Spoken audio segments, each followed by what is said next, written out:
ఆదిలాబాద్ జిల్లా ఊట్నూరు మండలంలోని షాంపూర్ వద్ద బ్రిడ్జి పై నుంచి బోల్తా పడినటువంటి ఆర్టీసీ బస్సు ప్రమాదానికి ఏ విధంగా గురైందనేది ఇక్కడ మనం చూడవచ్చు.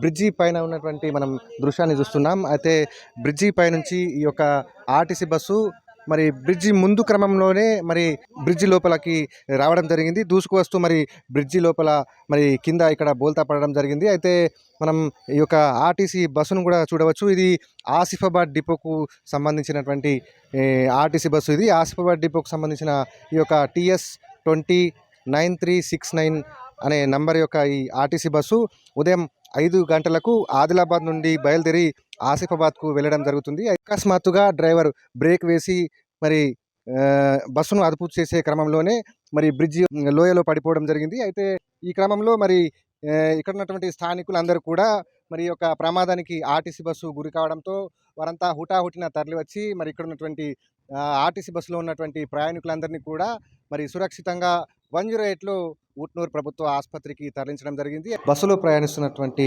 కొంతమంది ప్రయాణికులు ఉన్నారు, వారిని తెలుసుకుందాం. చెప్పండి అమ్మా, అసలు ఆ యొక్క ప్రమాదం ఎట్లా జరిగింది? అప్పుడు మీరు ఎక్కడున్నారు? సార్, నేను సెకండ్ సీట్లో ఉండానండి, లెఫ్ట్ సైడ్లో. అది నేను అప్పుడే మా సార్కి కాల్ చేసి పెట్టేశాను. అది ముందు నుండి బులోరో వస్తుంది. అంటే అక్కడ స్పేస్ తక్కువ ఉండేసరికి డ్రైవరు ఇటు సైడ్ అనేద్దాం అనుకున్నాడు. అక్కడ సైడ్ వాళ్ళు ఏం లేకపోయేసరికి అది ఫస్ట్ టైర్ అనేది కింద స్లిప్ అయ్యి అసలు అనుకోకుండా లోయలో పడిపోయింది. ఎవరికి ఏం అర్థం అవ్వలేదు. ఒక హాఫ్ సెకండ్లో జరిగిపోయింది సార్. అంటే మీరు బస్సులో ఎటువైపు కూర్చున్నారు? ప్రమాదం అట్లా జరిగినప్పుడు ఎంతమంది గాయపడ్డారు? ఎవరెవరికి తీవ్రంగా? కండక్టర్కి ఎక్కువ హెడ్కి తగిలింది. ఇటు సైడ్ రైట్ సైడ్ ఉన్న వాళ్ళందరికీ మిర్రర్ పగిలేసరికి హెడ్కి మొత్తం ఇంజూర్ అయింది సార్. రిమైనింగ్ లెఫ్ట్ సైడ్ ఉన్న వాళ్ళందరికీ చిన్న చిన్న ఇంజూర్స్ అయినాయి సార్. నాది ఇక్కడ దగ్గర తగిలింది, కాలుకి తగిలింది. చిన్న చిన్న ఎక్స్రే తీశారు, ఇంకా తెలియట్లేదు. ఇప్పుడైతే పెయిన్ కిల్లర్ ఇచ్చారు, కాకపోతే భయంగా ఉంది అందరి. అక్కడ మేమిద్దరం అత్త కూడా చెప్పండి. నాకు పడ్డది, నేను తెలియలేదు నాకు. అసలు అక్కడ నుండి తను ఇక్కడ జారు వచ్చేసింది సార్ మొత్తం. అసలు ఎవరికి ఏం అర్థం కాలేదు పడిపోయిన సంగతి కూడా. అక్కడ కొంచెం స్పేస్ పెద్దగా చేయిస్తే బెటర్ సార్ ప్రభుత్వం. మరి ఈ ఘటనపై రాష్ట్ర మంత్రి, రవాణా శాఖ మంత్రి, అదేవిధంగా ఇన్ఛార్జ్ మంత్రి జూపల్లి కృష్ణారావు కూడా స్పందించారు. అయితే దీనిపై అధికారులతో ఆరా తీశారు. ప్రస్తుతం ఇక్కడ ఆసుపత్రిలో ITDA ప్రాజెక్ట్ అధికారి యువరాజ్ మర్మాడ్ గారు సందర్శించారు. సార్, ఇక్కడ క్షతగాత్రుల యొక్క పరిస్థితి ఎట్లా ఉంది? ఎంతమంది గాయపడ్డారు sir? Total 39 people were there who got injured. उसमें 19 people were brought to the, all of them brought to the this CSU hospital. 8 were serious, little bit serious, not any life threat is not there, कोई life का problem नहीं है. 8 people are there which have serious, little bit serious injury, so they have referred to the RIMS Adilabad. Remaining most of them has been already discharged. सारे लोग discharge हो चुके हैं. Just 1-2 people are waiting for dressing.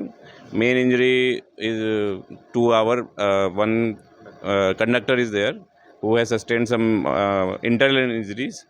He will be treated at Adilabad RIMS, and as well as Mancherial is there for their RTC hospital is there, so they will be treated here. Thank God, by God's grace, there is no life threat or life loss happened in today's event. ये जो अपने आदिलाबाद से आसिफाबाद जाते हुए मार्ग में कई छोटे ब्रिजेस है सर, ये जो नैरो ब्रिजेस रहने से ये कई जगह पे ऐसे एक्सीडेंट हो रहे हैं, तो इस नैरो ब्रिजेस को बड़े करने के लिए बहुत लोग जनता पूरी इसकी मांग कर रही है. इसके ऊपर आप क्या एक्शन लेंगे सर? एक्शन नहीं, ऑलरेडी प्रपोजल गया हुआ है RNB में, तो आफ्टर सैंक्शन कम, क्योंकि because these bridge are not small bridges, तो उसमें हर ब्रिज का कॉस्ट कम से कम 2 या 3 करोड़ पड़ेगा, और प्लस डिसमेंटलिंग करके पहले फिर नया ब्रिज बनाना पड़ेगा, तो उसमें थोड़ा बड़ा कॉस्ट है. तो ऑलरेडी प्रपोजल गया हुआ है, जो जस्ट आफ्टर सैंक्शन तरवाता we will start the work as soon as possible, no issues in that. So ఇది మొత్తంకి ఈ షాంపూర్ బ్రిడ్జి వద్ద ఆర్టీసీ బస్సు ప్రమాదం ఏదైతే జరిగిందో, మరి ఆ బ్రిడ్జి లోయలో పడినటువంటి ఆర్టీసీ బస్సు మరి ఆ డ్రైవర్ జాగ్రత్తగా వహించి మరి ముందు వస్తున్నటువంటి వాహనాన్ని తప్పించేందుకు ఆయన బ్రేక్ వేసిన క్రమంలోనే అది మెల్లగా చెట్ల పొదల నుంచి లోయలోకి పడిపోవడం జరిగింది. ఈ క్రమంలో మరి పెను ప్రమాదం అయితే తప్పింది. అయితే ఎవరికి కూడా ఎలాంటి హాని తలగలేదు. అయితే మిగతా క్షతగాత్రులందరికీ కూడా స్థానికులు మరి ఉట్నూరు ప్రభుత్వ ఆసుపత్రికి తరలించి ఇక్కడ వైద్యం అందించారు. అదేవిధంగా ఇక్కడ నుంచి మెరుగైన చికిత్స కోసం మరికొందరిని మరి ఆదిలాబాద్లోని రిమ్స్ ఆసుపత్రికి తరలించడం జరిగింది. అయితే ఈ ప్రమాద ఘటనకు సంబంధించి రాష్ట్ర రవాణా శాఖ మంత్రి పొన్నం ప్రభాకర్, అదేవిధంగా జిల్లా ఇన్ఛార్జ్ మంత్రి జూపల్లి కృష్ణారావు, జిల్లా కలెక్టర్ ఎస్పీలతో విషయాలను అడిగి తెలుసుకున్నారు. అయితే ఈ ప్రమాదాల గురించి మరి చర్యలు చేపట్టాలి. ఏదైతే నేరో బ్రిడ్జెస్ ఏవైతే ఉన్నాయో వాటికి సైడ్ వాళ్ళు కూడా వేసే దిశగా చర్యలు చేపట్టాలని చెప్పేసి మరి ఈ యొక్క ప్రమాదాలు నివారించే దిశగా చర్యలు చేపట్టే దిశగా వారికి సూచనలు జారీ చేయడం జరిగింది. అయితే ఈ క్రమంలోనే ఉట్నూరు ఐటీడీఏ ప్రాజెక్టు అధికారి యువరాజ్ మర్మాట్ ఉట్నూరులోని ప్రభుత్వ ఆసుపత్రిలో క్షతగాత్రులను పరిశీలించడం జరిగింది. అయితే ఎవరికి కూడా ఎలాంటి ప్రమాదం జరగలేదు, చిన్నపాటి దెబ్బలు తగిలాయి. అయితే దీనిపై పూర్తి స్థాయిలో చర్యలు తీసుకుంటున్నట్టు, అదేవిధంగా ఈ ఇరుకు వంతెనలను వెడల్పు కోసం ప్రతిపాదనలు కూడా పంపడం జరిగింది. అయితే ఇప్పటికే పదుల సంఖ్యలో అక్కడ ప్రమాదాలు జరిగినాయి. అయితే ఈ యొక్క ప్రమాదాలు జరగకుండా చర్యలు చేపట్టాలని ప్రజలైతే కోరుతున్నారు. అయితే మొత్తానికైతే ఈ యొక్క వాగులో పడ్డ ఆర్టీసీ బస్సు ప్రమాదం జరిగినప్పటికీ కూడా మరి ఎలాంటి ప్రాణహాని తలపెట్టలేదని అయితే అందరూ ఊపిరి పీల్చుకోవడం జరిగింది. అయితే ఈ యొక్క రోడ్డు ప్రమాదాలను నివారించే దిశగా చర్యలు చేపట్టాలని అయితే అధికారులందరూ కూడా సూచిస్తున్నారు. ఆదిలాబాద్ జిల్లా నుండి శైలేందర్, ఏబీపీ దేశం.